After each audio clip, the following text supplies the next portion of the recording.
Okay, good morning students. So far in DBMS we have completed chapter number 1, that is Introduction to Database. We have seen different fundamentals like architecture, then data independence, logical independence, physical data independence, database administrator, roles of it. In chapter number 2 we have completed ER diagram. We have seen few examples of ER diagram, right? And the major tip for ER diagram is to just draw an ER diagram based on your imagination and your assumption, and you just have to provide different types of entities, attributes, relationship sets and everything, right? So I hope everyone is clear till here regarding all the things, that is ER diagram as well as the introduction to DBMS. Any doubts so far in chapter number 1 and 2? Anyone? Does anyone has a doubt in chapter number 1 or 2? Then you can just tell me. Any doubts in chapter 1 and 2? Anyone? Fine. So if there are no doubts, then let us start with the chapter number 3, that is relational algebra, or we can call it as relational query languages, right? So let me present my screen and then we'll start our chapter number 3. So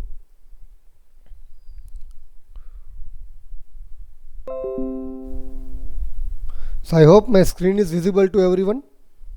Yes or no? One of the students just give me a consent. Yes, sir. Okay, fine. So we are talking about now relational query languages or relational algebra. So what actually it is?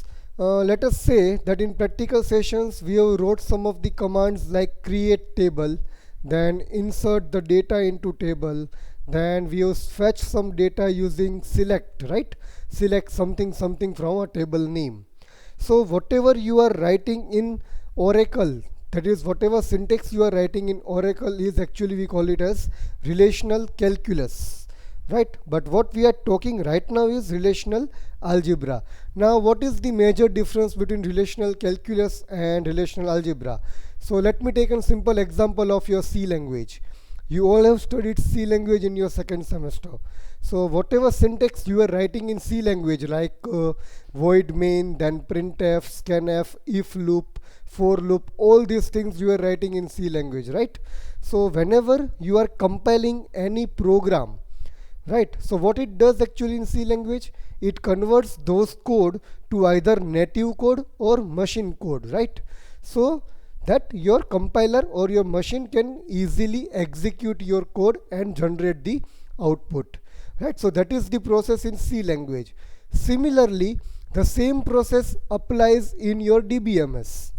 That means whatever queries you are writing in any DBMS or any software you are using, that software needs to execute it and show you the proper output. So whenever that query is been executed and is converted, that conversion is known as this relational algebra. That means the relational algebra is the lower part of your DBMS. That means each and every query must be converted to relational algebra so that your machine can understand it and execute that particular query, as well as provide you a proper output on your screen. So relational algebra are the inner parts of your DBMS mainly whenever you are working in a query or working with a query mainly, right? So we are going to see in this particular chapter that how a query has been converted to a relational algebra and how the particular part is actually executed in the inner part of your software. So that is what the main task of this particular chapter is. Is this clear what we are going to study in this particular chapter? We are going to study the inner part of the query. That means whatever query you are writing in a software and how it is getting converted to that particular inner part and how it is actually executed and the output is generated for you. So that is what is the main task of this particular chapter, right? So everyone is clear what we are going to study in this particular chapter? Fine, everyone. So the topics those we are going to cover in this particular chapter are, we are going to see what is relational databases. So we are going to see some of the fundamental operators that are used in relational algebra, then how to write different relational algebra queries, and some of the miscellaneous topics regarding DBMS. So let's get started with the relational databases first. So let us take an example of a table. So this is a table. So can anyone tell me which will be the columns and which will be the tuples? Which will be the attributes and which will be the tuples? Anyone? Write down the answer in the chat box. Which we can call it as attributes and which one we can call it as tuples? Be quick in writing the answers. Okay, I got one answer from Parthiv. Any other answers? Exactly, very good. Yes. So right, similarly, let me take a simple thing. So whatever things that is the heading of a particular table or relation will be the attributes, and whatever are the values of that particular attributes will be the tuples, right? So these are the attributes: roll number, name, branch, semester, and SPI, and these are all the tuples of that particular relation, whatever name has been given to this particular table, right? So let's see what actually it is in more detail. So just a moment. Oh, sorry. Fine. Let me erase all this. Right. So let's see. So attributes are the title of the columns, as we said, and there are 5 different columns in a particular table, as you can see this, right? Roll number, name, branch, semester, and SPI. Next, now let us see the new term called degree. That is, what is the degree of a particular table? So degree can be defined as the total number of columns in a table. So what is degree? Degree is equals to the total number of columns. So right now we have 5 different columns. So it will have 5 as a degree of this particular table. Is this clear, guys? What is degree? Degree is equals to the total number of columns in a table. Next, let us see rows or tuples. So we call it as records.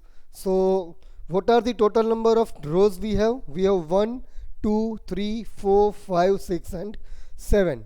So these are the 7 records we have. So this number of rows we call it as cardinality. Remember the term cardinality. We have already covered this term cardinality in ER diagram, but that is quite different than this one.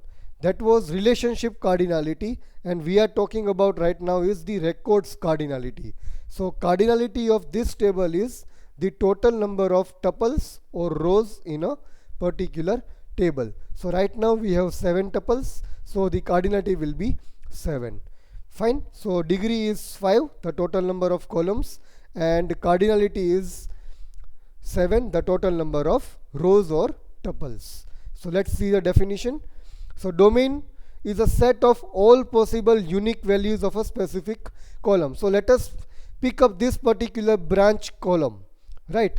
So what are the domains of this particular column? Then we can say all the unique values of this particular table. So what are the unique values? CE, IT. C is again repeating, we are not going to consider this.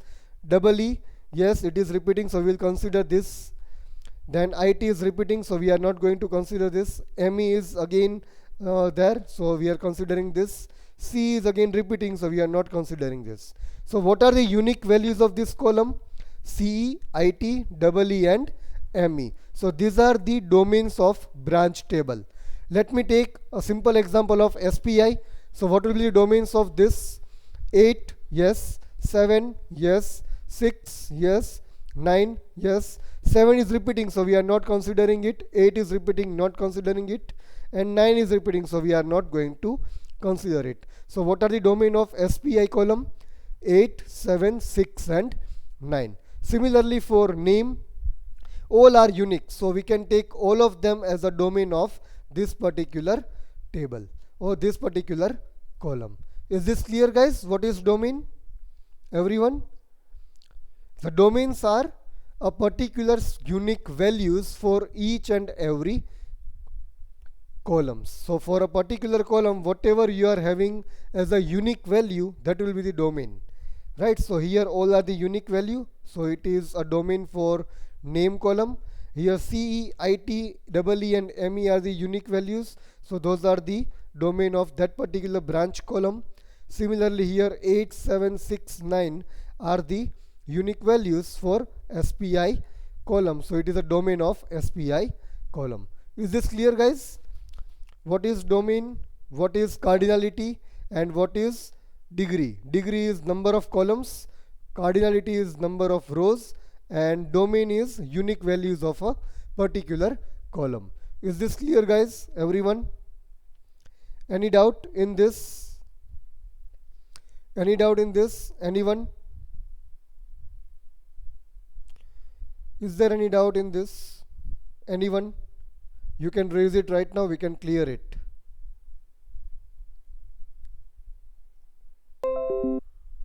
Any doubts, students? Anyone? Hello, students, are you there? Okay. So is it clear, right? So let me take one more example for this. Let me take an example. So students, check out this particular example. Give me total number of columns, total number of records, that is what we can call it is, we call it as degree, right? We call it as cardinality.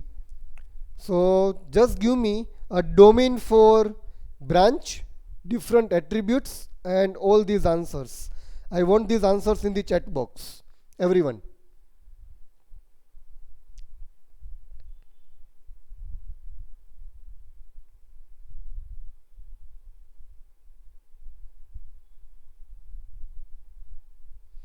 I want the answers for this table. Total number of columns, total number of records, what are the different attributes, degree of this table, and cardinality of this table.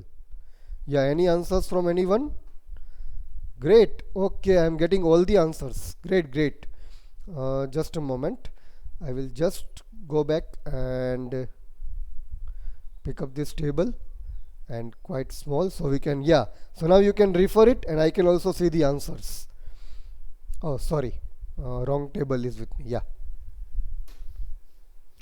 So what are the total number of columns? There are 6 columns, right?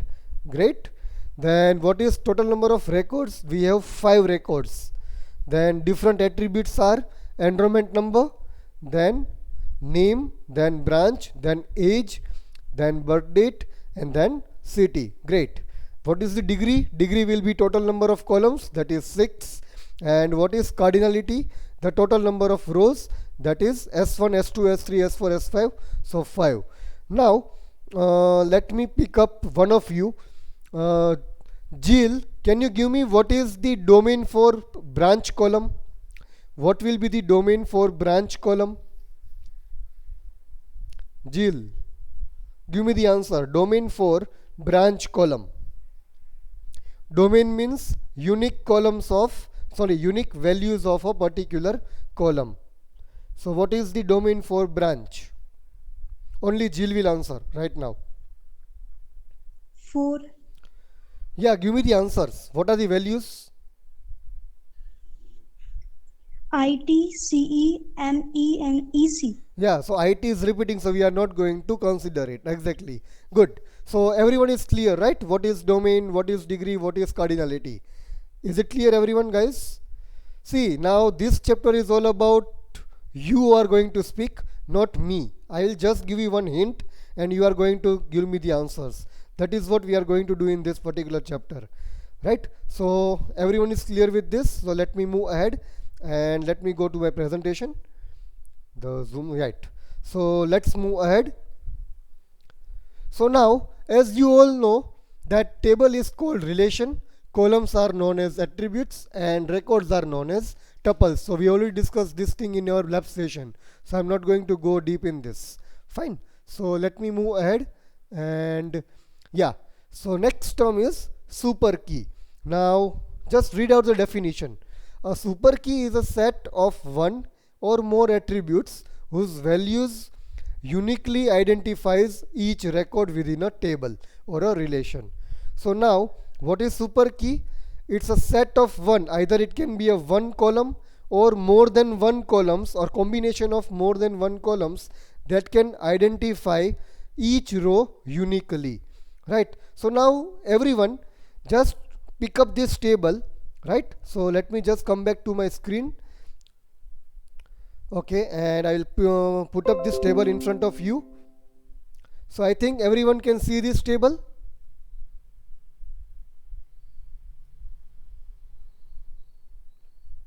Right? Everyone can see this table. Fine. So just do one thing.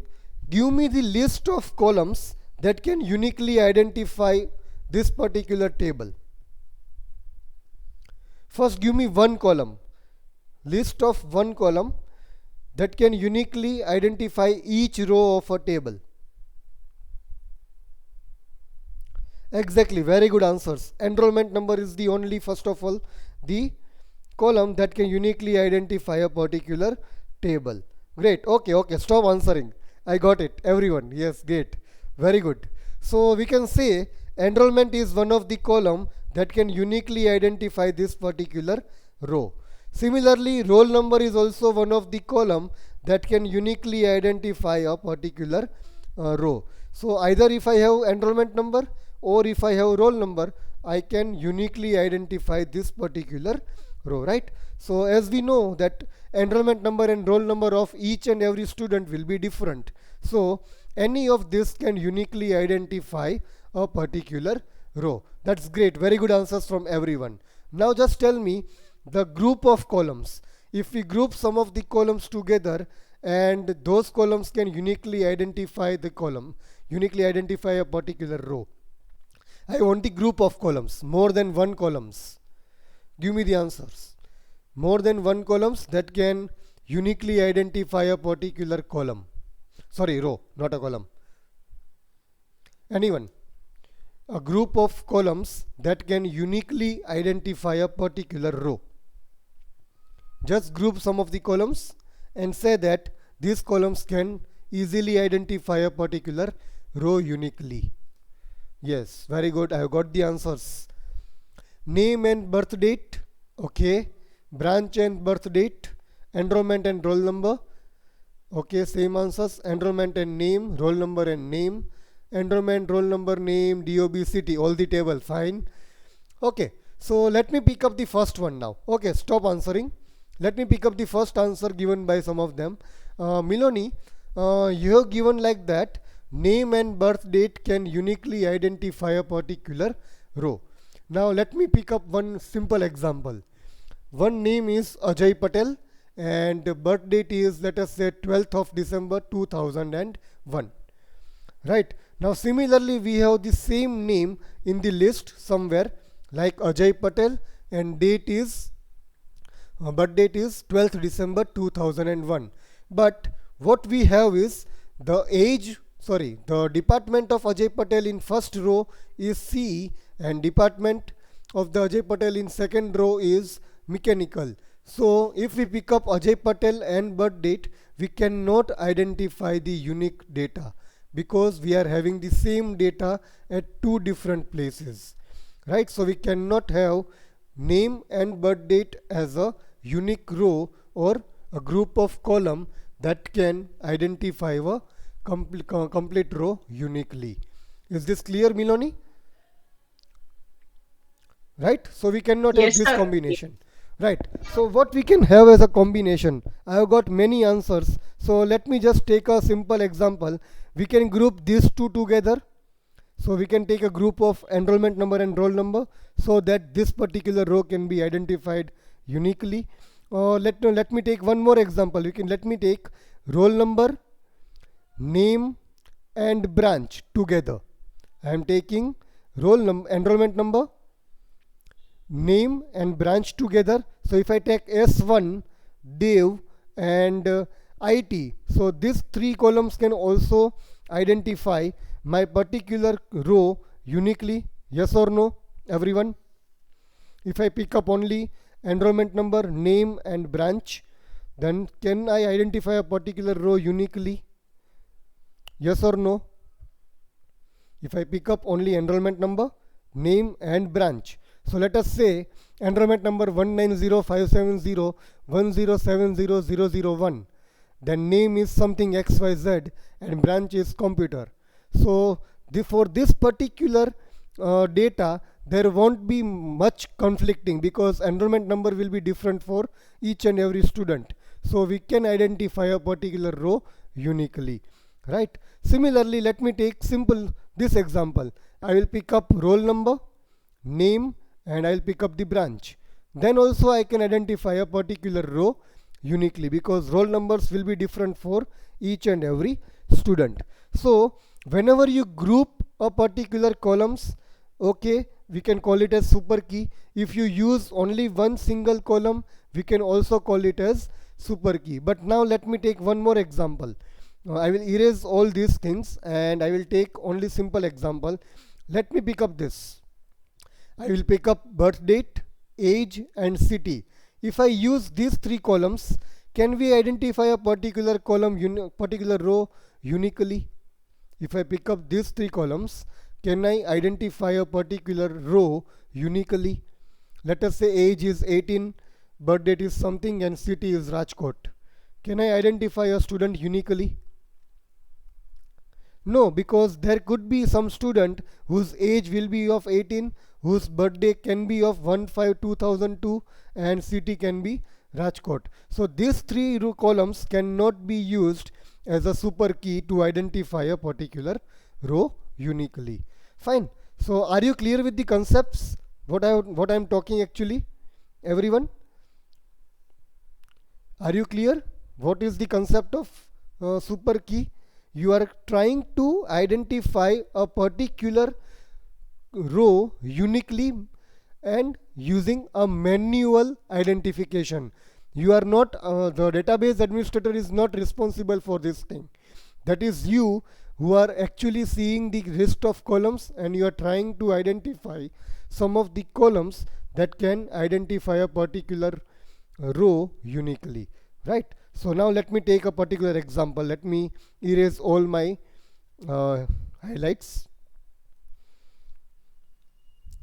So let me take this. So if an enrollment number can be selected, then one enrollment number can also identify all the rows uniquely, or if we group all these three things, then also we can identify a row uniquely, right? So these two can be called it as super keys, but age, birth date and city cannot be called as super key, right? So remember this thing, only those columns that can identify a particular row uniquely can be called as super key, but this super key is done by a manual persons or manually by the persons. Those are not the database administrators. Those are the users. Those are learning databases, right? Is this clear, guys? Everyone, what is super key? Everyone, is this clear? What is super key? Is this clear, guys? Everyone? Fine. Okay. So let's move ahead with the next. The next is candidate key. So let us go through theory first, then we'll see the example directly. A candidate key is a subset of super key. So if we have a list of super keys, then we can easily identify a candidate key. That is what this statement says, that a candidate key is a subset of a super key. Then a candidate key is a single attribute or the least combination of attributes that uniquely identifies each record in the table. So similarly to the super key, a candidate key also identifies a row uniquely. There is not much difference between the super key and candidate key. Then what we can say, a candidate key is a super key for which no proper subset is a super key. We are not going to deal with this particular line or this particular detail. We are going to directly see what is candidate key in the example. But remember one thing, every candidate key is a super key. Okay, but every super key is not a candidate key. So if we have a candidate key in a table, then we can say that candidate key is a super key. But if we have a super key in a table, then we cannot say every super key is a candidate key. Let me take a simple example and let us see how it works. So again we have a table, right? As we said in the previous example, that this enrollment number is a super key. This the combination of roll number, name and branch is again a super key, right? So what we can say from this, that if we pick up only enrollment number, again enrollment number can be a candidate key because it is a subset of a particular super key. And if we pick up again roll number, name and branch, again we can call it as a candidate key. But let me take only roll number and name. We are not going to consider branch here. Let us say we are removing branch from this, so we are not considering branch here, right? So what actually it is now, let us compare this particular thing with our super key. So in super key what we had, super key we are having 3 columns, that is identifying a particular row uniquely, right? Now in this what we are doing, we are keeping only 2 columns. So if we pick up 2 columns, that is roll number and name, can we identify a particular row uniquely? Yes or no? If we only pick up roll number and name, can we identify a particular row uniquely? Yes or no? Yes, exactly, right? So we don't require branch here. So if we remove branch from this particular set, then we can call it as directly a candidate key. We don't require branch. We can minimize the combination of columns so that we can have a minimum number of columns that can identify a particular row uniquely. So what we have done, we have discarded branch from this particular group, and we can say that roll number and name together can also identify a row uniquely. Clear guys, what is candidate key? Here it is misprinted. It is actually a topic of candidate key. So I will change it when I'll send this PPT to you in your e-content. Don't worry. Right, so is this clear? What is super key and what is candidate key? Super key can be as number of columns you can have in a particular set, and candidate key is you can minimize the number of columns to identify a particular row uniquely. That is what the difference between super key and candidate key is. Is this clear, everyone? Is this clear guys, everyone? Any doubts so far regarding super key or candidate key? Anyone? You can raise it right now. If anyone has a doubt, just give me a consent regarding your doubts. Little confused? Yes, I will repeat. Yeah, sure, I will repeat once more. Let me go to super key. Right. So what does super key says? Super key says that you can have one column. Just consider attributes as a columns, right? So it won't get confusion for you. So you can have one column or set of columns that can identify a particular row in a table uniquely, right? So if I pick up only enrollment number, then again we can say that it can identify a particular row uniquely. If I only pick up this roll number, then also we can say that this particular roll number can also identify a particular row uniquely, because every student has a different enrollment number and different roll number. So there is no possibility that one student or two students will have same enrollment number and same roll number. So we can say that individually roll number and individually enrollment number can identify a student record uniquely, right?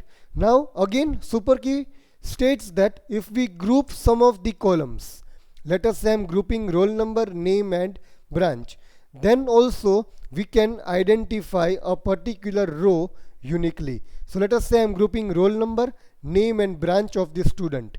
So can I identify this particular row uniquely using these three columns? Yes, because roll numbers is going to get unique in each and every row, because we are not going to have repeated roll number in the list of the rows or the table, right? So this three combination can also identify a student record uniquely, right? So what we have done, either we can have a single column or we can have a group of columns, right, in a super key. Is this clear, Vrunda? Is this clear? The super key, either you take only one column or you take group of columns. Now what candidate key states? Candidate key states that you use the super key in candidate key, and but what you do, you try to minimize the group of columns. If you are using a group of columns as a super key, then try to minimize the number of columns you used in that particular group. So what we did here, actually we did that, we said that enrollment number can be a candidate key because it is already a super key. So if we are using only one column as a column that represents or determines a particular row uniquely, it is fine. But whenever you are working with a group of columns and you are saying that this group of columns are the super key that is identifying a particular student records uniquely, then try to minimize this group.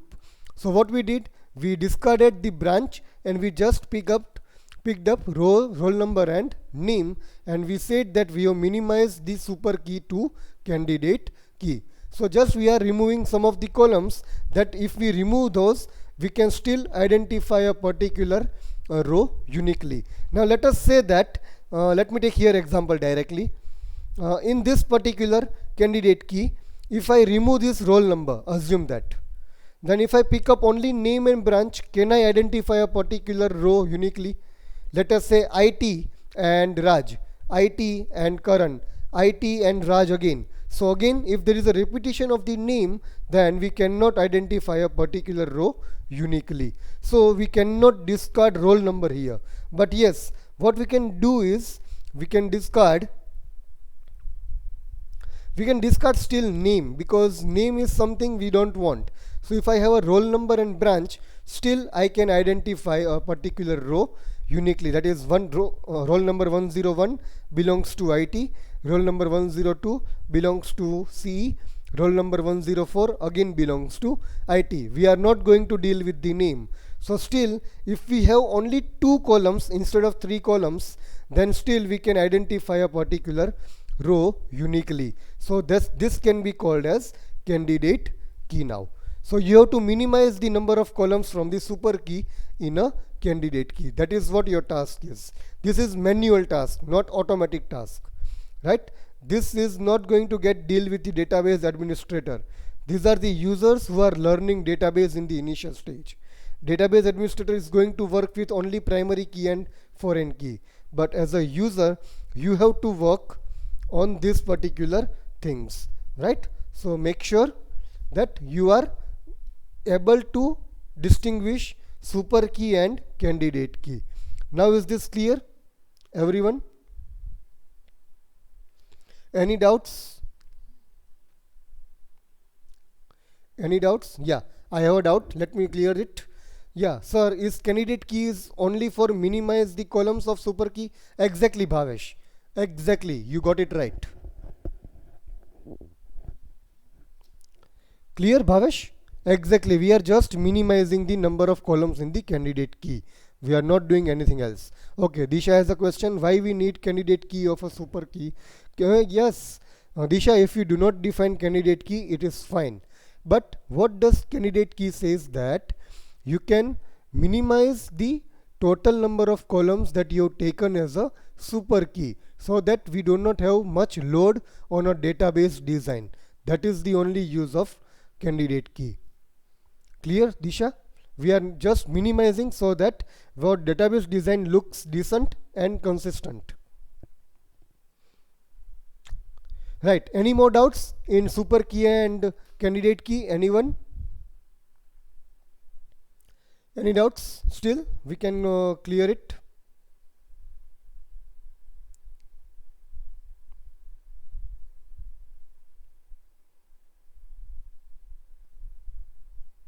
Any doubts, students? Anyone? You can raise it, any doubts you have.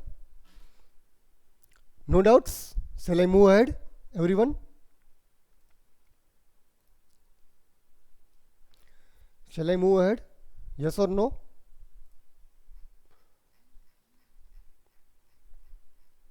Okay, so let me move ahead and let's continue with the next topic in the list.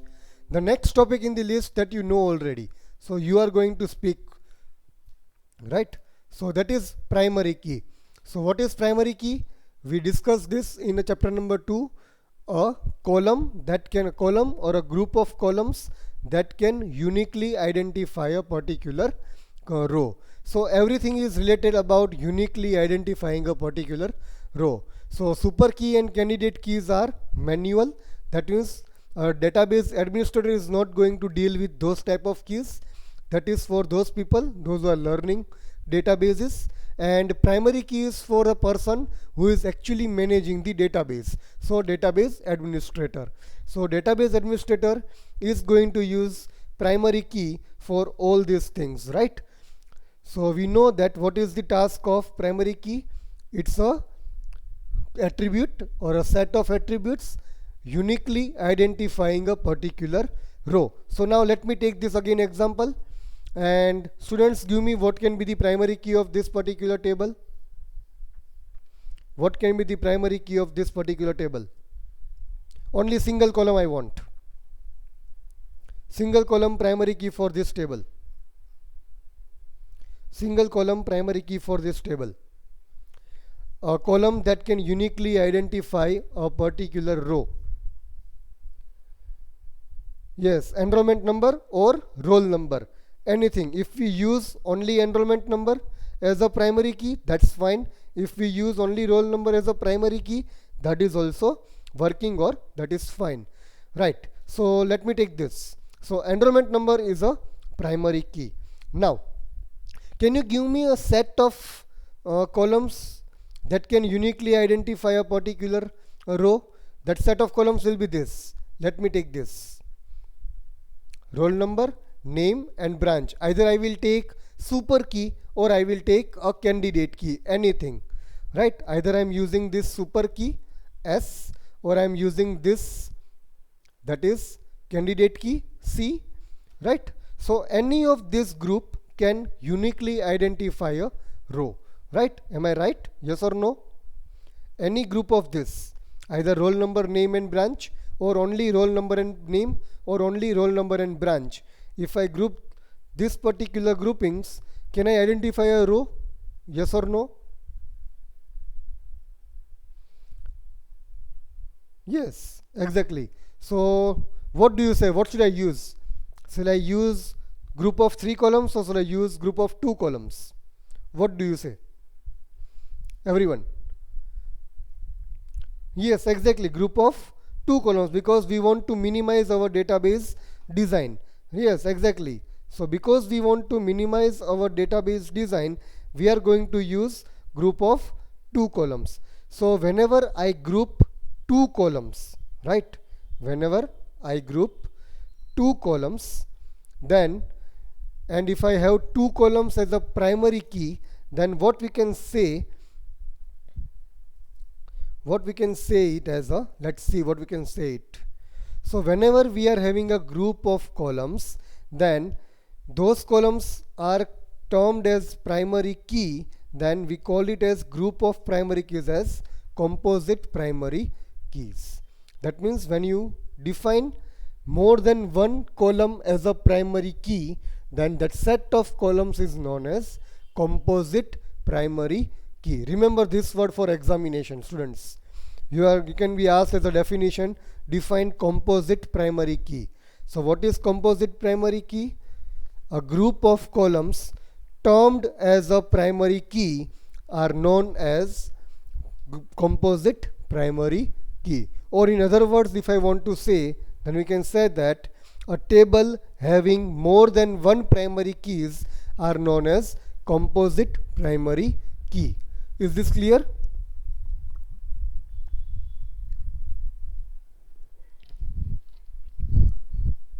Is this clear, guys? Either you can say a group of columns termed as primary key are composite primary key, or a table containing more than one primary key is known as composite primary key. Is this clear?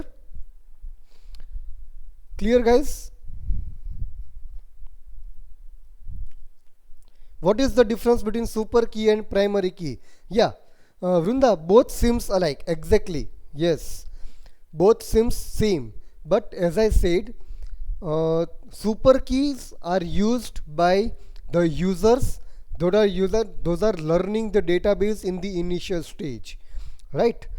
They are not dealing with the database administrator, but whenever database administrator tries to create a table or database, he is going to use only the primary key concept, not the super key concept. It is just the difference between a user who is learning database and a user who is actually making or managing the database. So the person who manages the database uses primary key, and the person who learns or who is a user learning the database uses the super key and candidate key. Nothing else. There is no much difference between super key and primary key. Yeah, anything else, Vrunda? Yeah, any more questions? Anyone? Anyone having any more questions in this? Just remember, students, again I am repeating one more thing. Whenever you are dealing with super key and candidate key, you just remember that these things are being used by the persons who are learning database. That means you, the students. And the primary key concept is used by the database administrator who is actually managing the database at a higher level. Right? So remember this difference whenever you are learning these particular topics. Anything more? Anyone? Any doubts still in this? We can get it clear and then move ahead. Any doubts, students? Any doubt in the definition of composite primary key? What is composite primary key? Anyone? Just write down the answer here. Write down the answer of composite primary key.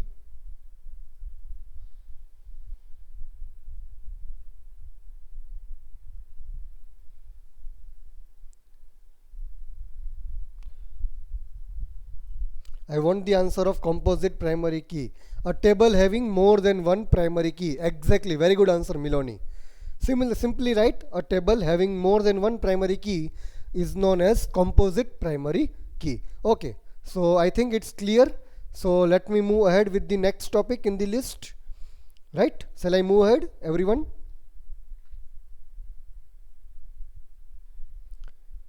Okay. So I'm moving ahead.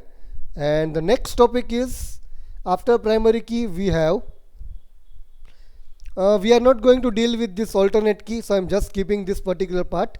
I will remove in the PPT also. We are not dealing with the alternate key, so I'm just removing it. Right, the next topic is foreign key. Now what is foreign key? Already knows what is foreign key, everyone? We studied this in chapter number 2, that is integrity constraint part. What is foreign key? I want the answer from you now.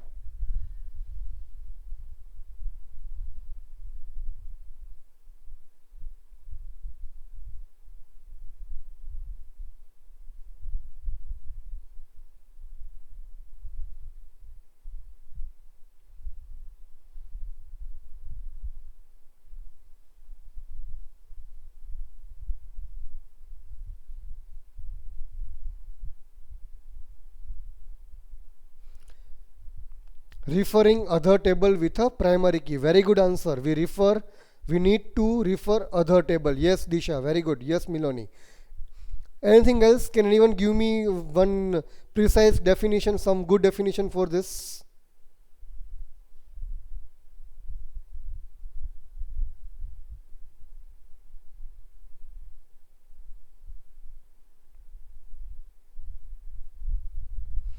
Primary key is one table and is referred to foreign key in the other table. Okay.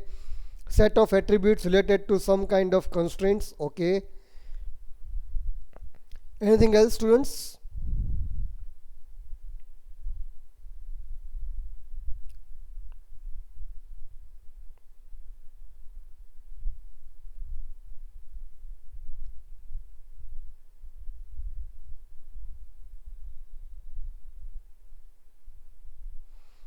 Yeah.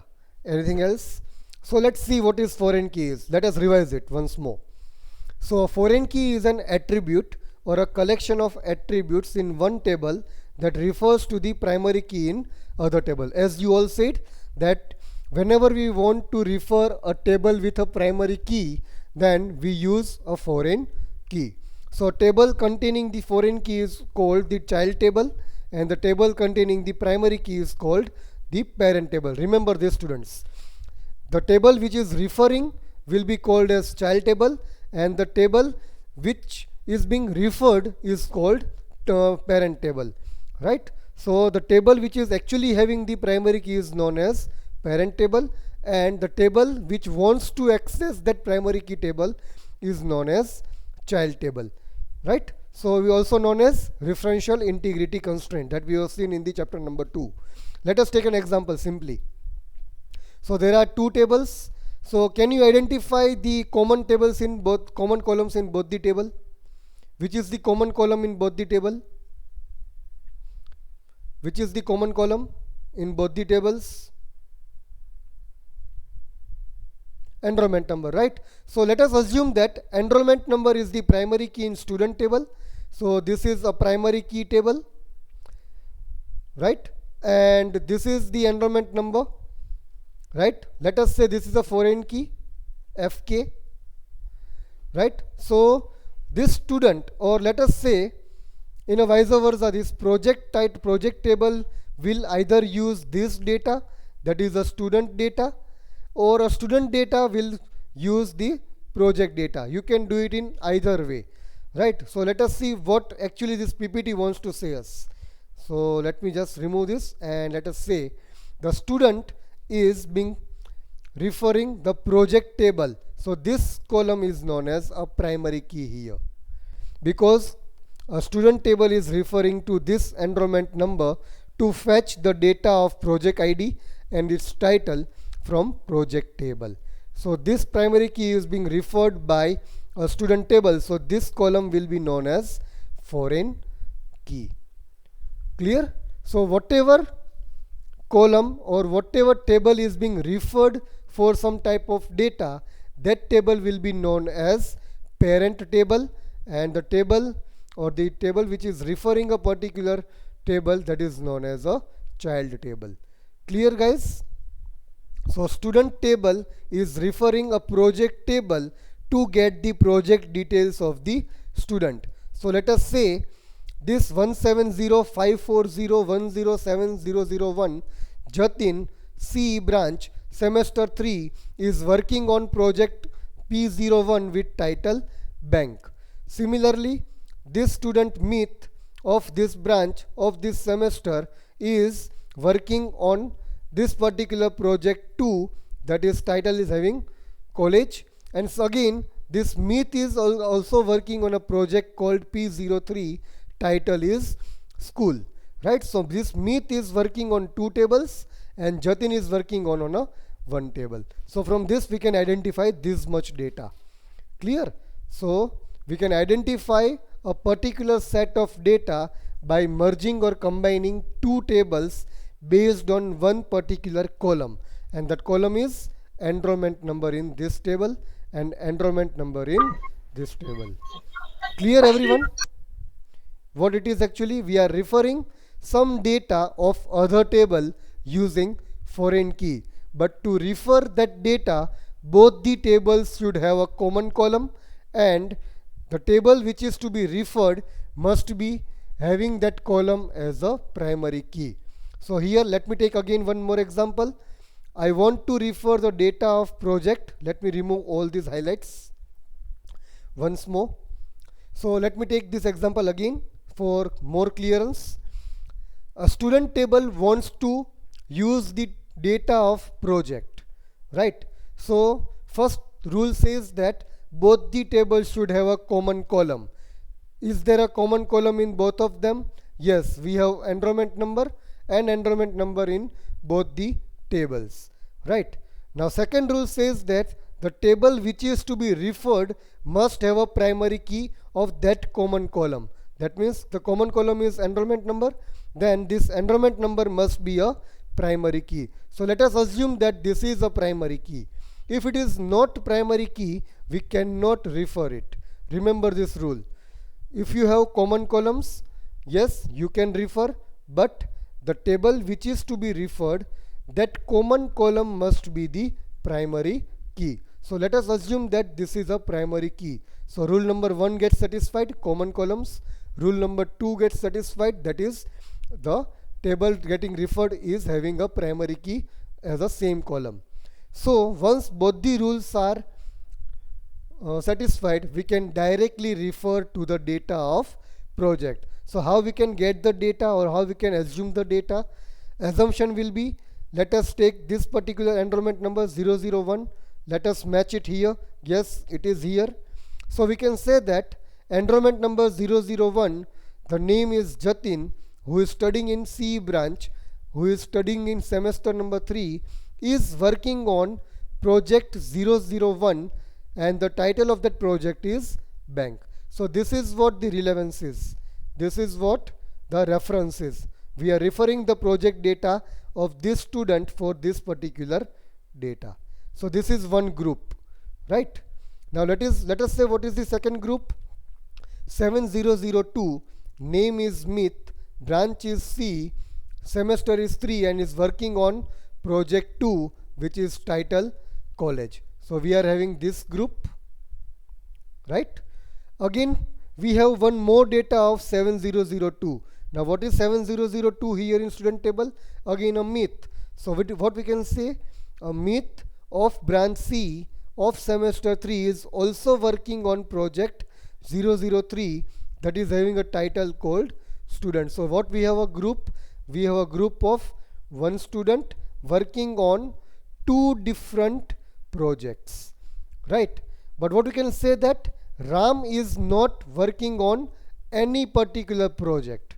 So Ram is a person or student which is working on no particular project. Only two students are working in a project right now. Clear? So this is how we can establish the set of data or relation of the data. Is this clear, guys? Everyone? Any question in this? Any doubts in this, students? Any doubts, students? Anyone? Okay, let me repeat once more. Let's clear it once more. Okay, whenever a foreign key concepts we have, right? What is the first rule?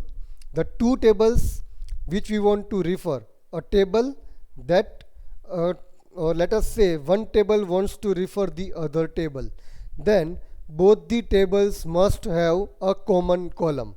That is rule number 1. Second rule says that the table which is going to get referred, that means the table which we are going to refer, right? That table must have a primary key column. That column must be the common column. Let us take this example. Enrollment number are the common columns in this, right? So what it says, a student wants to refer this particular table for some data. So it is having two columns, or one column that is common actually, that is enrollment number here.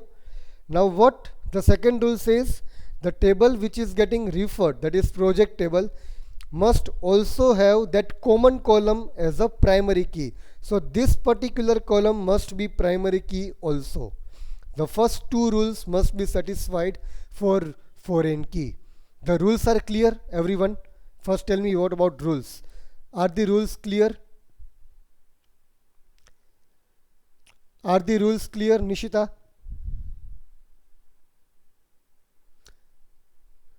Right? So rules are, columns must be same, and the table which is getting referred must have that particular column that is common, must be in a primary key. Now is this clear? Then let me move ahead with the example. Fine. So once the two rules are getting satisfied, then what we can say, now let us pick up that this particular data 1705401070001. So let us match this data with this enrollment number. Where it is here, right? So now once the data gets matched, what we can assume that we can relate these two tables directly. We can relate these two tables directly. How? We can say that a student with enrollment number this, that is 7001, whose name is Jatin, who is studying in third semester of CE branch, is working on project P01, whose title is bank. So this is what the relation we can establish using two tables by referring both the tables data. Is this clear? We have established the relation between two tables using a foreign key by matching the data of both the tables. Is this clear what I said, everyone? Is this clear? Yes or no? Fine. So this particular relation has been established. So we can say this student is in relation with this particular data. Let us pick up this one, 7002. Let us find out the data 7002 in this particular student table. So we have this. So what we can say, a student with this enrollment number, whose name is Meet, who is studying in third semester of CE branch, is working on project P02, whose title is college, right? So again we have established one relation with this particular data, right? Again let me pick up the third data. The third data is again 7002. So let me find out where is 7002. Again here. So again this data has been identified. So what we can say, a Meet of semester 3, who is studying in C branch, is also working in project 03 of school title. The title is school. So what we can say, one student is working on two different projects, right? So this is what the relation we have established using foreign key. Now what we can say from this particular data, that student called Ram, who is having enrollment number 003, is not working in any project because we don't have any data of 7003 student. So we cannot establish a relation using foreign key for a particular this two tables, student and project. So what foreign key actually says, a student can, foreign key actually says that you can only refer to those data which are available in a foreign key table. You cannot refer to those data which are not available in foreign key. Now is it clear? 7003 is not available, so we are not able to refer it. But 7001 and 7002 is available, so we can directly relate and refer our data. Is this clear now, guys? Everyone is clear with this? Any doubts? Anyone? Any doubts? Anyone? Any doubts? Anyone? Is this clear?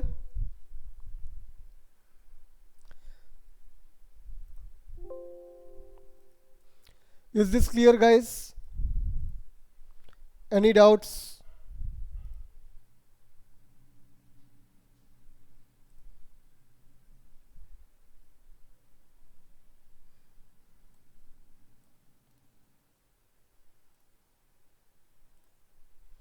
No doubts, students? Okay, then what we can do, we can stop our lecture today here and we'll continue with the same in the next lecture, that is on next Monday, right? So we can stop our lecture here and we'll be meeting on next